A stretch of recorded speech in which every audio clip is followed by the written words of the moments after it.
happening here. What it is ain't exactly clear. There's a man with a gun over there telling me I got to beware. I think it's time we stop. Children, what's that sound? Everybody look what's going down. Hello and welcome to Occupy TV. We've survived to our 43rd episode, and I have the pleasure this morning of not only interviewing but meeting Cindy Sheehan. Welcome to Occupy TV. Thank you. And I guess you did a small presentation last night for some folks, and could you tell us about that? Well, right now I'm on a book tour for my new book, Revolution: A Love Story. I try to get that right. And my website will be coming up, and people can get more information on my website about that. But it's a book about the Bolivarian Revolution in Venezuela and President Hugo Chavez of Venezuela. Since I've been an activist, since my son was killed in Iraq in April of 2004, I've been fortunate to travel to Venezuela and Cuba many times.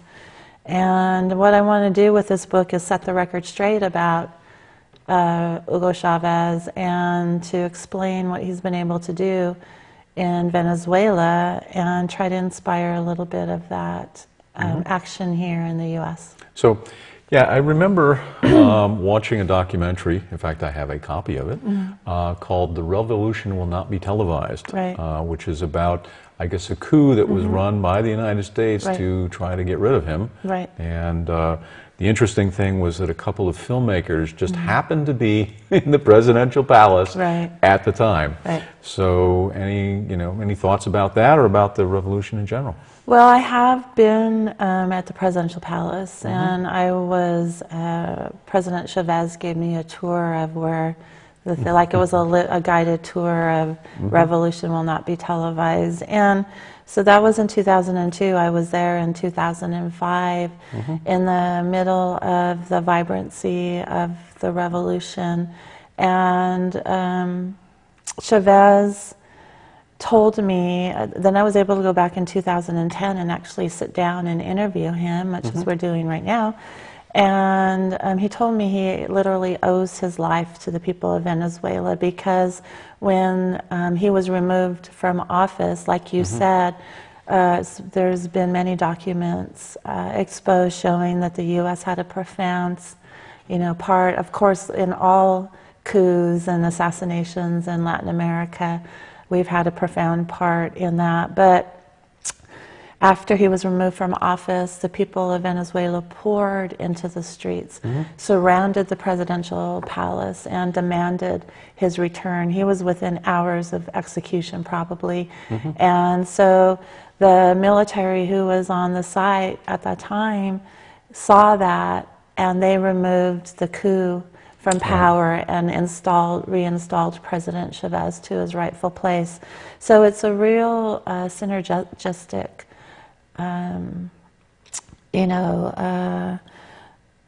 atmosphere in Venezuela where people work together to make life better for everybody, not just the 1% of their country who were literally sucking the life out of the country until Chavez came along. Kind of sort of like what's going on in America today.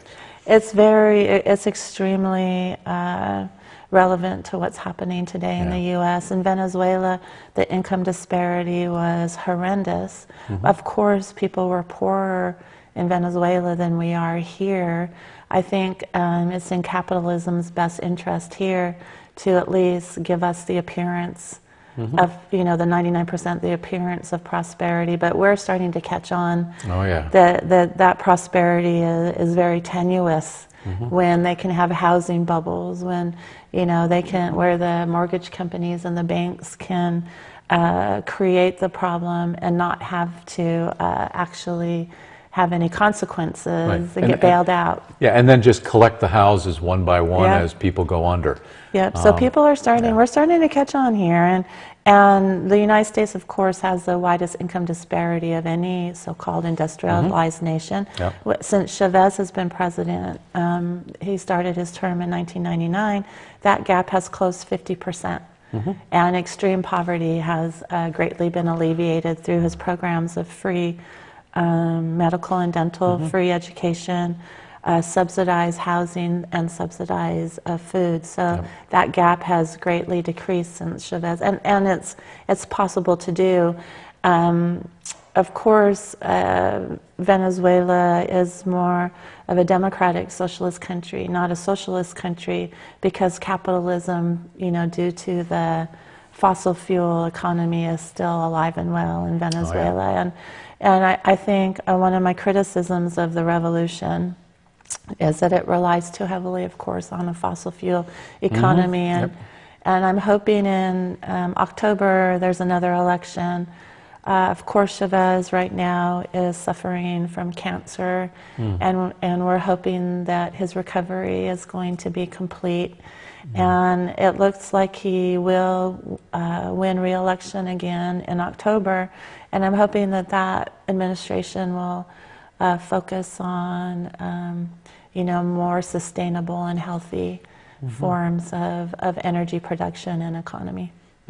Yeah, just some of the comments that I've heard is that the reason that he has so much support from the people is that when somebody has a problem or they have a complaint or the like, for example, I don't have enough money to buy cement to repair my house, and all of a sudden the complaint is done and a bag of cement appears.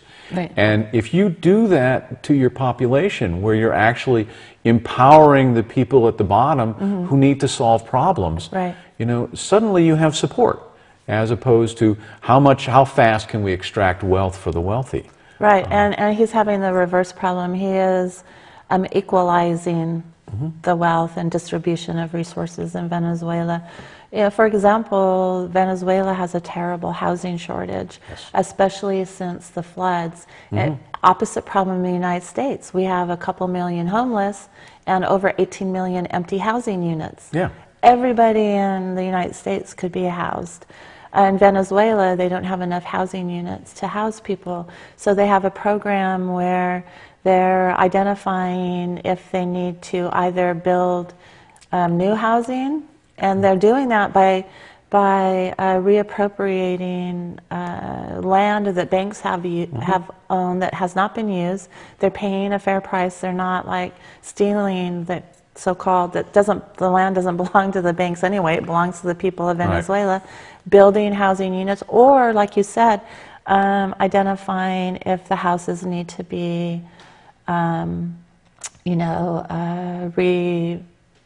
Repaired? Repaired. And also, when I was in Venezuela in 2010, I visited a barrio, a very poor barrio called San Antonio, and they were able to, within 2 years, have an idea to construct a cable car, because the barrio is built on the side of a steep hill. They couldn't, anytime they need, there are no roads, no sewage. Anytime they needed anything, they had to walk, go to school, go to work, go to the store. Old, young, pregnant, sick, well, they had to walk up and down this steep hill. So the community said, we need a cable car. And the community designed it, came up with the idea, and in cooperation with the government that paid for it, they constructed within 2 years the cable car. And it cost less than a dime to ride every day. And it has transformed the lives of the people in the San Antonio barrio. And it started with women saying, this is what we need. They identified the problem, and it was done. I rode the cable cars. They're really awesome. And that's what's happening in Venezuela. They rewrote the Constitution in 1999, and it was rewritten by the people, and there was a popular referendum whether they were going to approve the Constitution or not. And one of the branches of government is called people's power. So the government's not afraid of the people. Right. in Venezuela. The government wants to share power with the people, and the people are proud of their government, and they want to share power with that government. And the people are not afraid of the government. Right. Okay, huge difference. Yes. I mean, you talk to, for example, Tea Partiers in the United States, and they're anti-government. I mean, the government's bad. They're afraid of it. This and that. You know, it's different when the government is of the people, for the people, by the people. I'm not afraid of this government, but I'm against it. Yeah. So, I mean, I would love to continue talking about that, but we're going to run out of time. And so, you've got there's issues around war that you've been fighting. I mean, we still have, you know, memories of you camping out at the Bush Ranch. You know, all that kind of stuff. I guess you have a couple of court cases that you're involved in. So why don't we move sort of to those areas? And I actually have had 2 camps in Washington, D.C. since Obama's been president. Once was March of 2010, and once was July of 2010. In August of 2009, I tried to set up a camp in Martha's Vineyard in front of Obama, because we've seen that we've had a face change in the Oval Office, not any relevant good we've had some policy changes, but they haven't been good. And so I've been trying still to do my activism. Same, it's been harder under Obama. I don't have the same amount of support financially, or you know, I don't have the same number of bodies as you know, breathing warm bodies as I did when Bush was president. So it's been much rougher to be an activist under Obama. For example, when Bush was president, I got arrested in front of the White House at least a dozen times. And since Obama's been president, I've been arrested in front of the White House twice. The second time, I got a 4-month stay-away order from the White House. Never happened when Bush was president. I never had my freedom of speech limited like I have since Obama's been president. I've been a tax resistor since my son was killed. Now I'm a tax refuser. And the Bush administration could have persecuted me for that, and it didn't. But the Obama administration sent 5 U.S. attorneys from Washington, D.C. to Sacramento at my initial hearing, but claiming it's not a political prosecution. But we have U.S. attorneys in Sacramento that could have handled that case. However, they sent them from Washington, D.C. And I had a really lovely magistrate in the 9th District. I try to tell this story as often as possible. My attorney was able to go at length about why I don't pay my taxes, the wars, torture, drone bombing, the systematic oppression of civil rights here in the United States, the you know, the oppression of movements and suppression of protest and things like that, on and on and on. Her son was killed in an illegal and immoral war. She hasn't had any justice for that. And when he was finished, the magistrate looked me right in the eye. He said, "Your response seems to be such a civilized response to such an uncivilized act." And then I've never had a sympathetic response from the U.S. government before. And the U.S. attorney wanted him to order me to cooperate with the IRS. And he said, "I don't think I'm going to do that." And he said, "It's lunchtime. I'm finished." We left. So I'm trying to cooperate as much as I can that doesn't compromise my values. You know, it's not I'm not against taxes.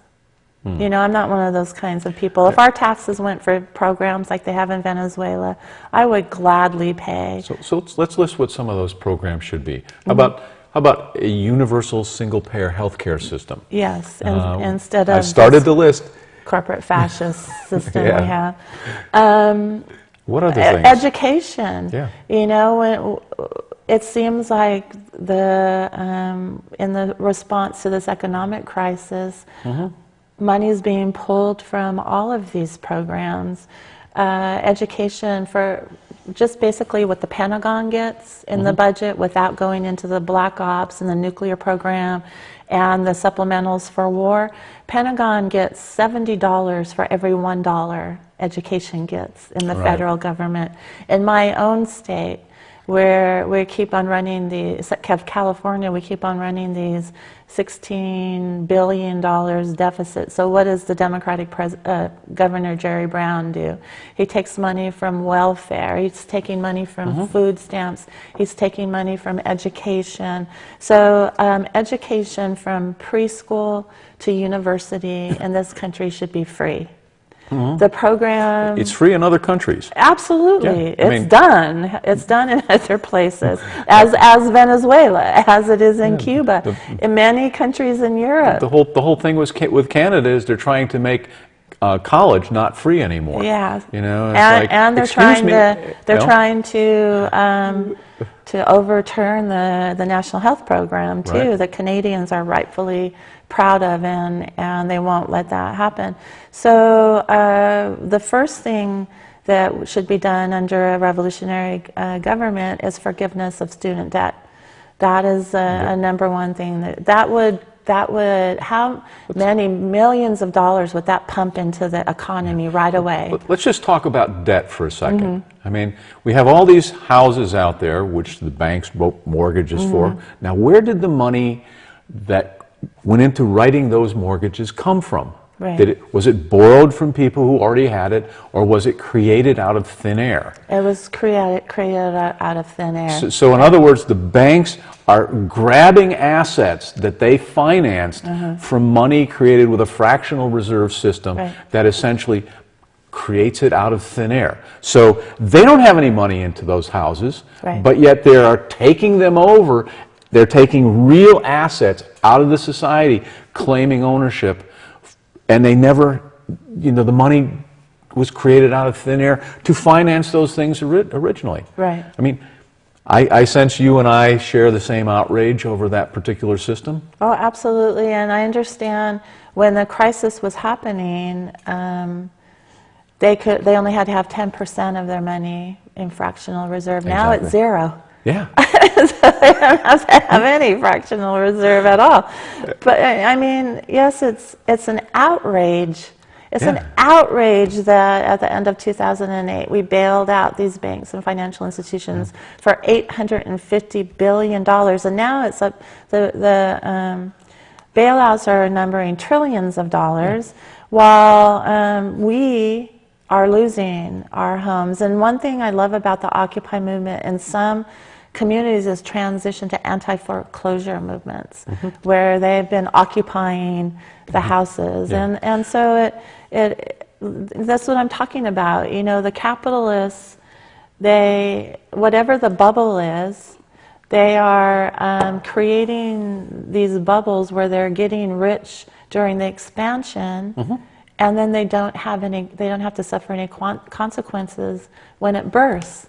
And then what they do is they collect the assets that were created during the bubble during the troughs. I mean, so they get rich financing the problem, and then they grab assets, and then it goes back and forth, and it's just a scheme to transfer. It's not even an asset grab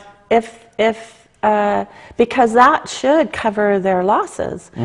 But we're also bailing them out with taxpayer dollars that are created with just a little, you know, Goldman Sachs needs bailout.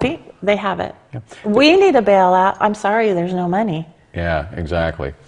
There was a thing on Democracy Now!, I guess about a couple of weeks ago, where they talked about $4 trillion of bailout money has gone to companies that are controlled by 18 current and former directors of the Fed. I mean, 18 people have been now given $4 trillion worth of the public nickel, and, you know, who's talking about that? You know, except for this sort of fringe media, nobody's even looking at that. Right. Well, like I said, the average American, and I hate to use the term American because it's so arrogant. We're just part of the Americas, right? The average USAen is starting to get it. I mean, they're watching the news where they're saying Wall Street's doing great. The president is saying that the economy is recovering. The president's saying that we're creating all these jobs. And they're looking at saying, that's not my experience. Yeah. You know, I still don't have a job, or, you know, I'm barely keeping my nose a little bit above the water. It doesn't seem like we have all these empty storefronts in our community. The homeless problem is rising. We have all this debt that we're struggling to pay off, and that's not our experience. So they're starting to actually get it. Yeah. It's taken a long time. I mean, I look at the amount of manipulation that's gone on in the society, just keep convincing people to vote against their own best interests. And slowly but surely, people are starting to see through that, which is encouraging. That's so how did the Occupy, you were saying that when Obama came into power, that the number of supporters sort of went down. How did Occupy, when it started, impact the work you're doing? I was really involved in Occupy Sacramento. That's the closest Occupy movement to me. But I was able to go to several Occupies around the country. And the one thing, this show is about Occupy, what's the title of the show? Occupy War? The Truth on War. The So Truth we on probably War. should talk Yeah, about but war I do eventually. want to talk about that because I think one of the reasons our economy is, maybe the number one reason our economy is suffering so badly is because of the war economy and the trillions of dollars is spent on the Pentagon and the war machine in this country. And it's a situation where it's not even a healthy expenditure. And why do we do it? What is the reason why? Why did we go into Afghanistan? Why did we go into Iraq? Why did we go into these other places? I mean, what's the point? Well, there's a lot of money to be made by a few people, and empire is for the spreading of markets, the opening of new markets, and doing it in a imperial war machine. As Smedley Butler said it in 1935, war is a racket. It always has been. It's the oldest racket, the most profitable racket, where the costs are measured in lives and the profits are immense. But what I was going to say is that whenever I would go to an Occupy, I would look on this website called The Cost of War, and I would look specifically to that town, that county, and that state, and see how much money has been sent to Washington, D.C., you know, since 9/11. And I would say, you know, your town, this would be a fairly large town, has sent $3 billion to D.C. since 9/11. Is there something else you think? You're closing schools? So, you're firing teachers. You're, you know, you're cutting back on social services. You're closing parks and libraries. Is there anything that you think your community could have done with $3 billion besides send it to the war machine?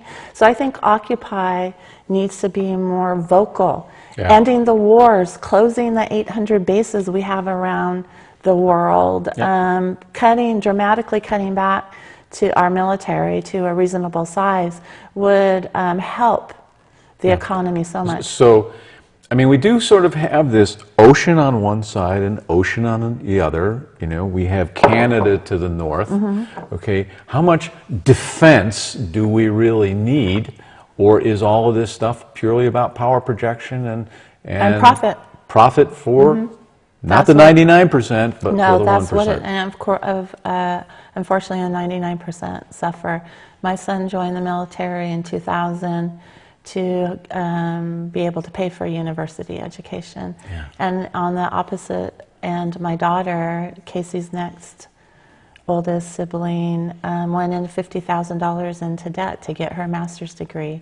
So education is not a privilege, it's a right.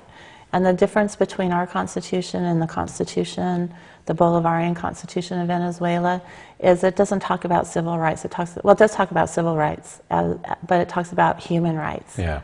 It enshrines human rights. And President Chavez has gone light years to providing those human rights to the people of Venezuela. Yeah, it's interesting that Eugene has voted the city council pretty much I believe unanimously, to adopt the UN Declaration of Human Rights.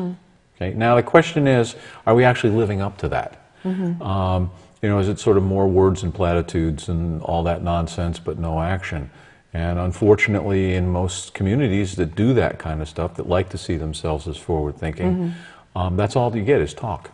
Well, I don't really know, but I'd like to know how many companies operating in Eugene profit from the war machine. I'd like to know how many military grants from the Pentagon the university gets and things like that too, because the U.S. military is not about human rights. Yeah, and neither is war profiteering. Yeah. See, I graduated from MIT as an undergraduate, and the year that I left, I mean, of course, MIT is just funded top to bottom by the military. I mean, it's astounding the areas that that are in there that you wouldn't even think were being funded by the military. It's like, that's not military research, but totally they're on that. Yeah. And especially areas like artificial intelligence and the like. But in my graduating class, 85%, okay, that's more than 4 out of every 5, went into a job whose primary purpose was to kill people. Yeah. Was to manufacture the devices used to kill people. Right. I mean, excuse me? Right. And I had a problem with that back then. Absolutely. And it really hasn't changed. Right. And we start looking around at where we apply our talent in the United States. It's not competing in making good things for people. It's in mastering the art of mass murder. And it's really sad because even as close as the 60s, universities were still considered,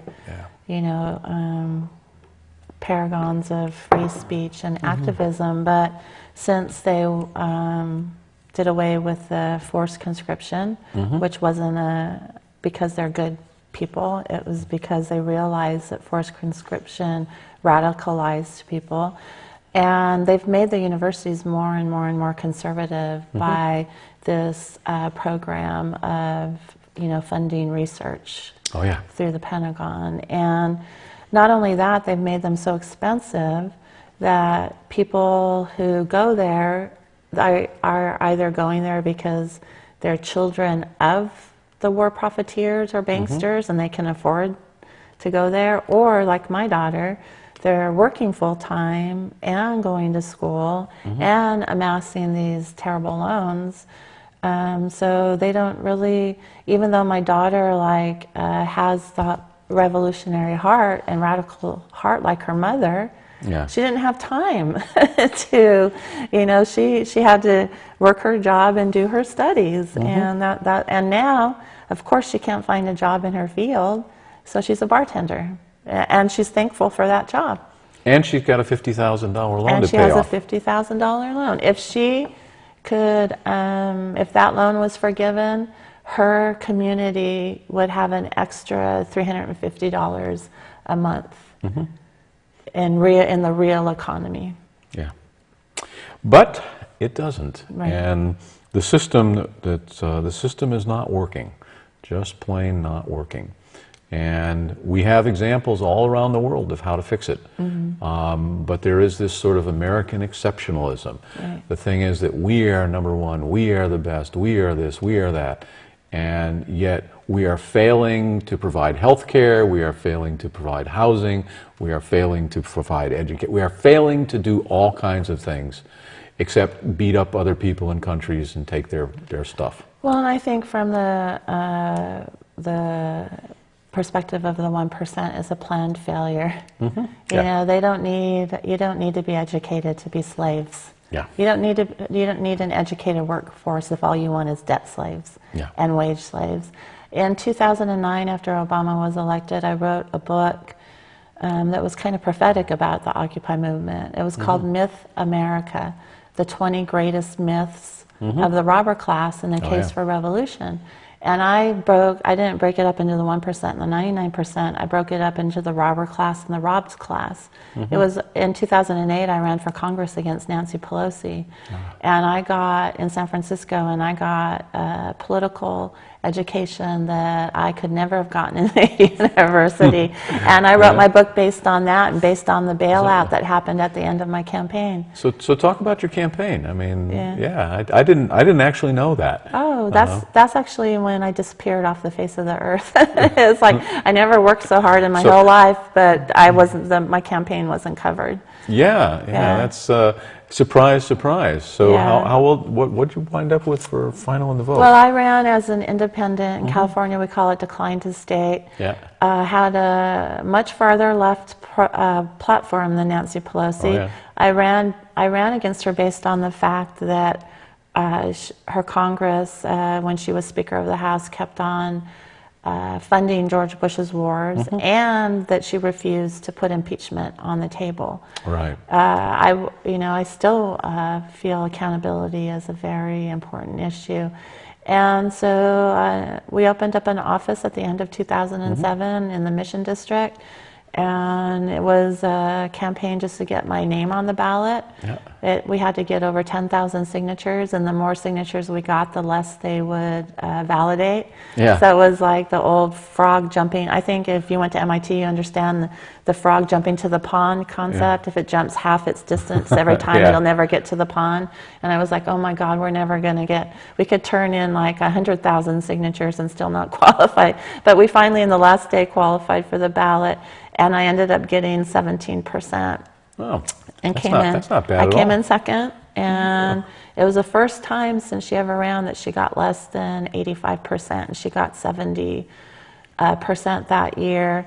However, I had volunteers come from all over the country on election day, and we were covering every supervisorial district. We didn't have enough people to cover every precinct, but we were moving our people around, and they were taking exit polls, and the minimum I was getting in their exit polls was 35%.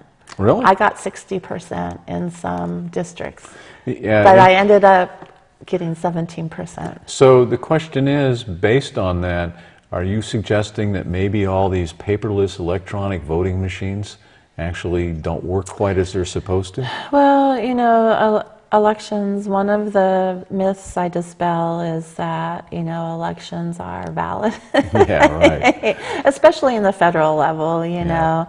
My dear friend now, Matt Gonzalez in San Francisco, ran against Gavin Newsom when Gavin Newsom first ran. And they had to have a runoff because it was so close. But during the runoff, they found an entire ballot box from one of the more radical districts in San Francisco floating in the bay. It just, I don't know, fell out of the trunk of somebody's car or something, I don't know. So yeah, it doesn't really matter.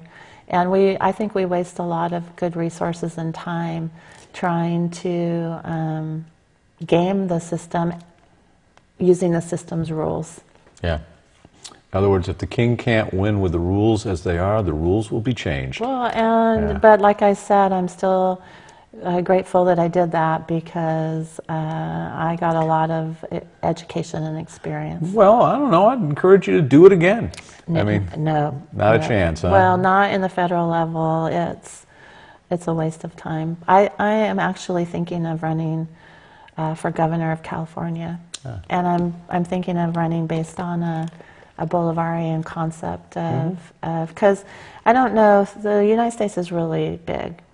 It's over 300 million people. Oh, yeah. Venezuela has 26 million people. California has about 40 million people. If we could do this community by community, state by state, I think we'd have a better chance. Yeah. I mean, we're gonna have to reassert ourselves from the bottom up. Absolutely. Because the top end has been bought out completely. And you know, even if you were to get there, I mean, we look at people like Bernie Sanders, who is, you know, another one of my personal heroes. He's deluded completely in the sense that, you know, there he is trying to do the right thing, and there's a few others like him who are just deluged under money that just influence outright purchased. I think I almost made some people actually jump out the bus windows last night when we were having our event, because I told them I was glad Dennis Kucinich lost. Yeah. Because now he can join the vast majority of Americans instead of being just one voice crying out in the wilderness in Congress. Yeah. You know, not an effective voice either. Now he can come, you know, join us. He's retiring from politics, going into activism, and I think that's where Dennis Kucinich belongs. Yeah. So, you know, you can try, but we had a discussion the last episode of Occupy TV on whether voting is worth doing, and even the person who was taking the position that voting is definitely worth doing, and I tend to agree with them, came to the conclusion that at the local level it has a huge impact. Yes, that's my conclusion. Okay? Yeah. But at the federal level and to a varying degree at the state level, it is completely neutralized by big money. I agree. I agree absolutely. Yeah. I actually was thinking of creating a 12-step program for voters called Voters Anonymous. and you know, if you're not a voter, you can join a Vote Anon, friends or family of voters, you know.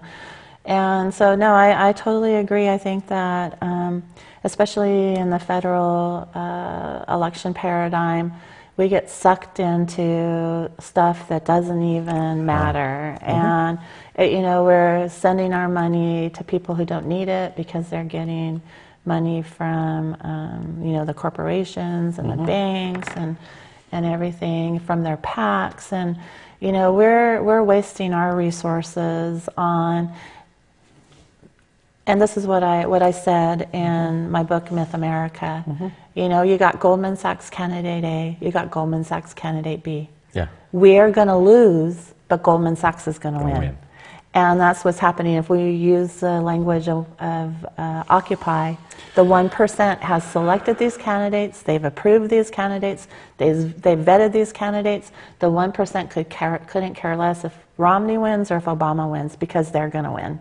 And we're going to lose every single time. So why don't we spend our time and resources on local elections and things that could actually matter? Because it does matter how Eugene behaves does matter on who sits on the city council. Absolutely. And we have more, I believe, some people in some communities have argued with me because they don't like their city council, or they don't feel like they have... Well, it's time to fix it. Yeah, well, they don't feel like they have, you know, they feel like it's the same as the federal. We have more influence on city. I think school boards are very important for progressive people to get onto. Utility boards, water boards. You know, commissions. I think that is really important to. In Southern California, back in the 70s, we had this phenomena of right-wing Christians taking over school boards. Why can't left-wing revolutionaries do the same thing? Well, you happen to be sitting opposite from a newly minted police commissioner. Oh yeah. Oh, congratulations, I guess. Well, I'm sure it's going to be an enormous amount of work, and it's going to be interesting. But and when Kitty Piercy is our mayor, and when she said that she was going to recommend me for the board, I said back to her, I'm not sure you're doing me a favor. Right. But working with the Occupy group, well, first of all, Occupy kind of took off the edge of the despair that I was feeling about a lot of other things. It felt good to have some other people hanging around that were like-minded. But the thing is that we had a lot of issues with the police during that whole experience, and it brought to light all of the other things, all the other things going on in the community where maybe the police could be acting a little bit better. And so it became real clear that was probably a good place to spend some energy. So, but well, good luck. Yeah, thanks. So back to your story. Now that I've interrupted that, Let's talk about the military, and let's talk about what do you think ought to be occurring regarding that? Well, I mean, how should we, how can we become effective at essentially getting that problem corrected? well, I think that how can we be effective? Well, that's It's a tough really, one, but yeah. It's a super tough one because we've had huge numbers in 2005, 2006. We had hundreds of thousands of people in Washington, D.C., and New York City, around the country, but the movement was co-opted by the Democratic Party, just like a lot of Occupy has now been co-opted by the Democratic Party.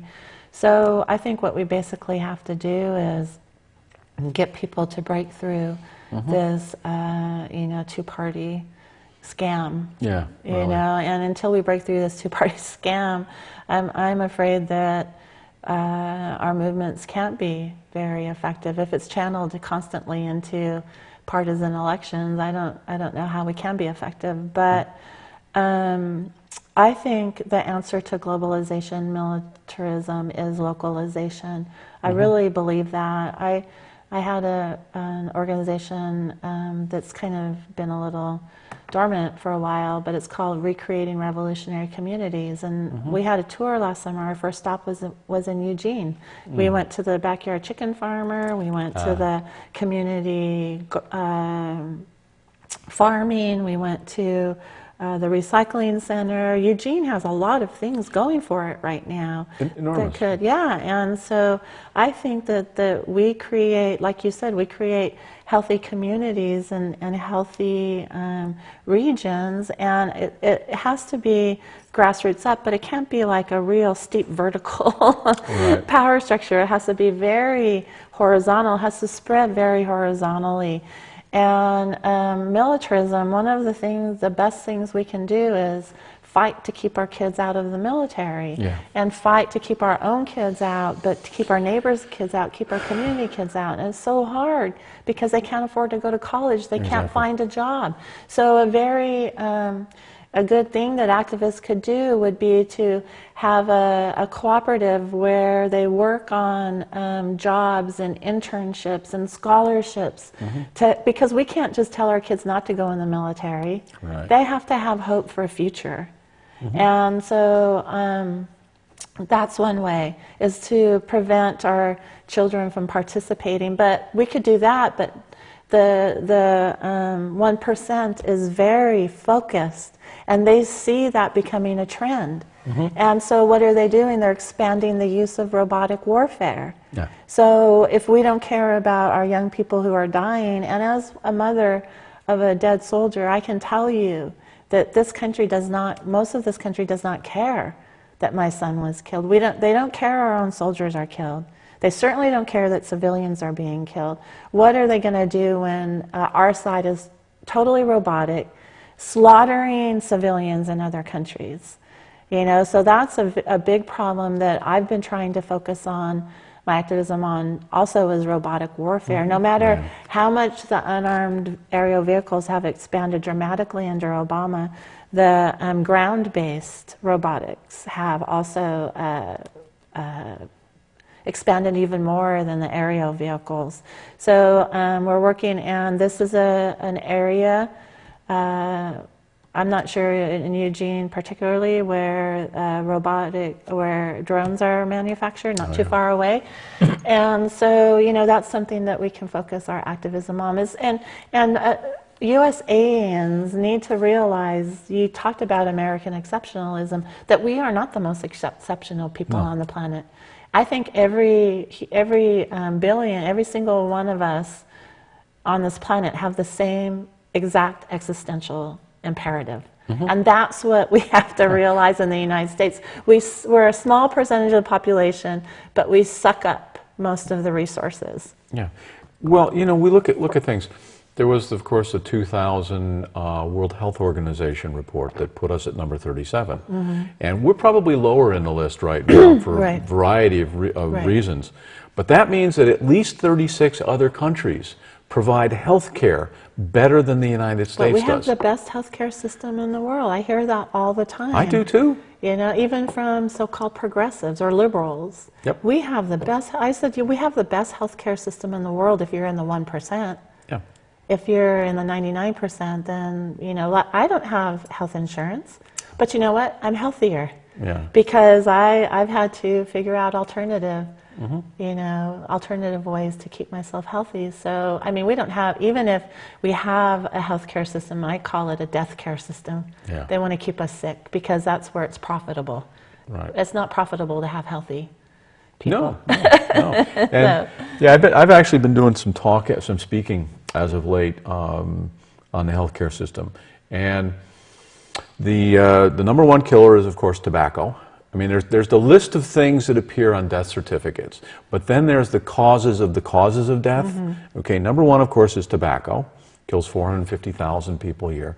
Number two is just general ill health, where we're overweight and not get enough exercise. That means diabetes, you know, heart conditions, all that kind of stuff.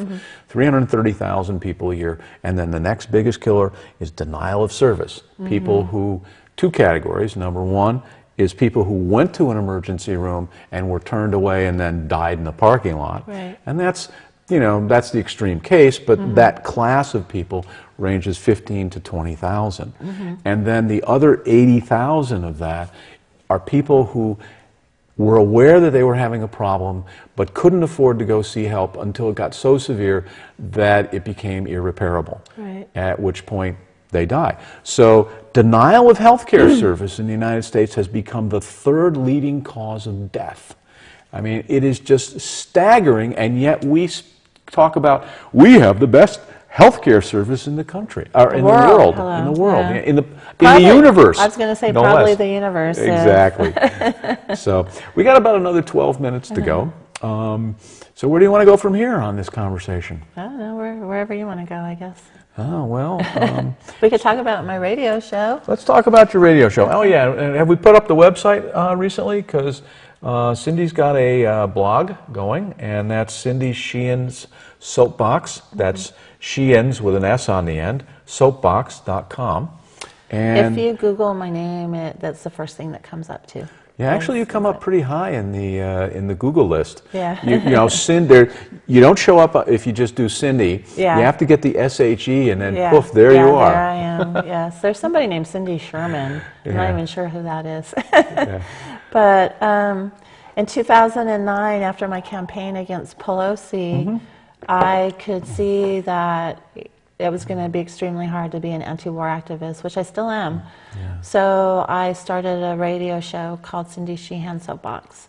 And it was at first on a local San Francisco radio station, but they were actually charging me like $1,100 a week to have my show on. I was like, I can't do this. This is crazy.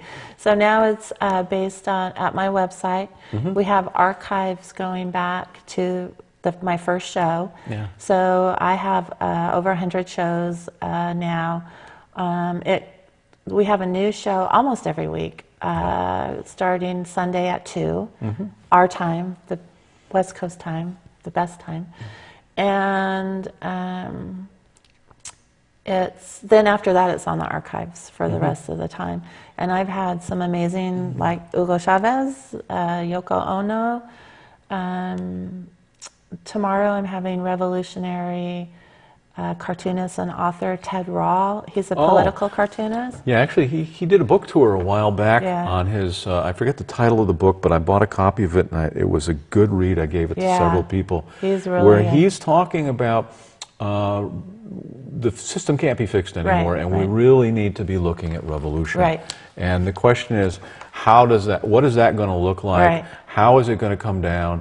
And how can we minimize the impact from that? He's very brilliant. You know, I think I'm also a revolutionary, but I think there's going to be, before a revolution, there's going to be a collapse. And I agree. so a lot of my activism is how do we minimize the impact to ourselves. And that is the single specific reason why I got involved with the police commission, because now that we're past peak oil, and agriculture is the practice of using dirt to convert oil into food, as the food system starts to become compromised. The food to convert into energy. Yep. Yeah, all that stuff. We're even substituting there. Yeah. But yeah, once the food system begins to have problems, the question is, what's it going to look like locally, and what are the police going to be doing? Are they going to be bringing out their sonic cannon and their tank to teach people who are starving a lesson, or Yes. are we going to try to fix those problems, you know, within the community, the relationship between the police and the community before the crisis hits? Well, you see already a movement where communities are making it illegal to grow your own food. Oh yeah. Especially in your front yard. Oh yeah. Where they're making it illegal to collect your own water. Yeah. But I think we look at the model of Cuba. Cuba collapsed when the Soviet Union collapsed. And there's an excellent documentary there Yes. called The Power of Community, How Cuba Survived Peak Oil. And they Wonderful. had to do it post-collapse. Exactly. We should be doing it pre-collapse. And they're an excellent model for what we need to be doing in our communities. Food security is the #1 issue that we should be working on as families, as community, is food security. And we're doing that in my own family. Yep. I mean, I look back at the Depression, the Great Depression here in the United States, and my parents and grandparents talked about that. You know, they were able to survive that because they were community. Exactly. And they did. There wasn't one person that didn't grow something, and have chickens and goats. Yep. And so we really need to. We're not community anymore, and we don't do that kind of thing anymore. No. So we need to really start learning the lessons of our own history and other recent histories to be able to survive what's coming up. And I am 100% in favor of this empire collapsing. Oh yeah. But I don't want it to collapse on me. I don't want it to collapse on my family. Yeah. And of course it would have horrendous implications worldwide, globally. Yeah. It would have horrendous implications. But there are ways that we can protect ourselves and the people we love. And the people I love are 7 billion people on this planet. Yeah. Looking back, getting back to the whole thing about parents and grandparents, my mother's job, when World War II started, I believe she was 13, and her job at that time was to go around to all the neighbors and see if they had any old tires, because they needed them recycled. And so what would happen is she would go knock on all the doors and find these tires and arrange for a truck to come in and get them so that they could be melted down to make more tires. Right. And you know, that was a 13-year-old's job in her larger community, and there were everybody in the community had a job that contributed to growing food, making resources, dealing with whatever. It was an amazing period in history following the Great Depression, where people had to get together and just to survive, and doing many of the same things. And I think following the collapse, we're going to have to look at reconstructing those kinds of aspects of community. Well, and so we should be working at it now. Yeah, Americans aren't prepared for this, and we need to, like you said, work on it pre-collapse, not post-collapse. Exactly. And one of the biggest things is turning off the TV and getting out of your pod. Yeah, as we sit here making more TV. Well, don't turn it off till the show's over, by the way. But, I'm not against TV. It's valuable. There's a lot, this shows, there's a lot of valuable things on, but it's caused us to stratify away from community. The thing I loved about Occupy was it was getting people together to chat again. Yeah. We don't go to our corner pub. We don't have coffee over our coffee tables, even when I was a young person growing up in California, all the mothers would get together and chat. The fathers would get together and chat. We'd have neighborhood barbecues and things like that. And we talk about these things. We don't talk about these things, so we think we're the only ones suffering. Yeah. I grew up with a mother who stayed home and was to some degree involved, not as much as some of the other people in the community. But all the mothers today are working. Working, okay? yeah. They are now out there making rich people richer. Right. Okay? Because every minute that you work, the system, you know, because of the way it's financed, is making some rich person richer. Right. So I think that if a woman wants to work, she should be able to work. Absolutely. And, you know, I agree with that, but I think that our focus has to be more away from supporting the system and removing our consent from the system. If we weren't actively making rich people richer, how much time would the average person have to work in order to provide food, shelter, warmth, units of transportation, education, you know, all of those other functions that make life worth living? Right. Okay. If we weren't making rich people richer, you know, the estimates come back, 20 hours a week, 15 hours a week, whatever. They're all low numbers that don't mean that everyone has to be working. Right. That, you know, that the parents couldn't be, you know, raising their kids or finding other ways to do that kind of stuff. It's all about maintaining the system. And we keep working harder and harder for less and less. Right. So 2 minutes to go. Take over. Yeah, put you on the spot, huh? I know. Yeah, we got any closing thoughts that you'd like to add that we haven't covered at this point? That's too broad for me in the morning. I see. So, but I do. I'm sure there's many interesting things we could talk about. Well, yeah. I mean, you know, all the stuff you were talking about Hugo Chavez at the beginning, and life in Venezuela getting better because they have a government that works for the people, not for rich people. Right.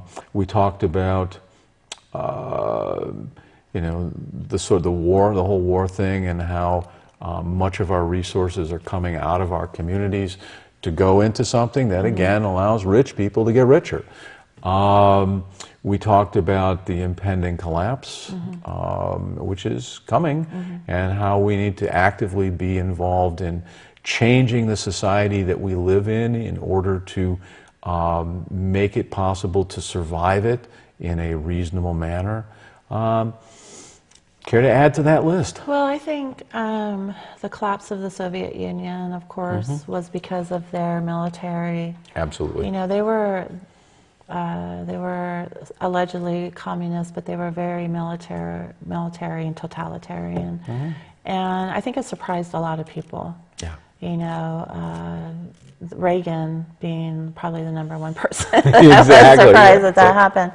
And so, you know, if we don't study what happened there and how their 12-year long military misadventure in Afghanistan, where the U.S. was fighting a proxy war against the Soviet Union, raising up the Taliban, training, supporting, arming Osama bin Laden.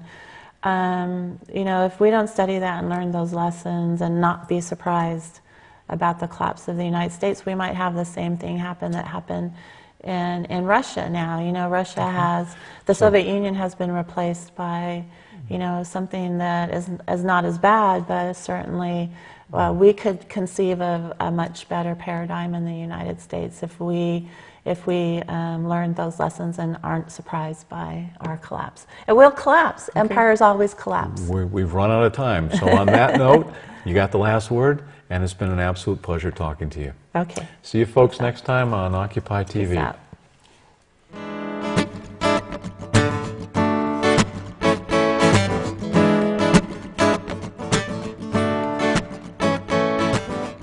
Something happening here. What it is ain't exactly clear. There's a man with a gun over there telling